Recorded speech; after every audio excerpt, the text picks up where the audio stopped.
kritiko ni Martin Romualdez, lalo ng mga DDS, ay mas mabuti kung di na natin papansinin yung mga reaksyon nila pagkatapos ma-anunsyo na nag-resign na si Martin Romualdez ay wala na sa hulog.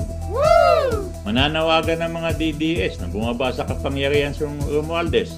Tapos nung bumaba na, ang dami pa rin sinasabi. Woo! Ang dapat pagtuunan ngayon ng pansin ng mga DDS o lahat na nagpapanggap na nakikipaglaban sila sa corruption, manawagan na lahat ng opisyal na may bahid, may kaso, may ebidensya, ay pababain na sa kapangyarihan. Woo! Ang problema, hindi magawa ng maraming DDS yan Dahil yung kinakampihan nila ay may bahid ng korupsyon. Hindi naman yan madideny. Woo! So dapat ba natin silang seryosohin?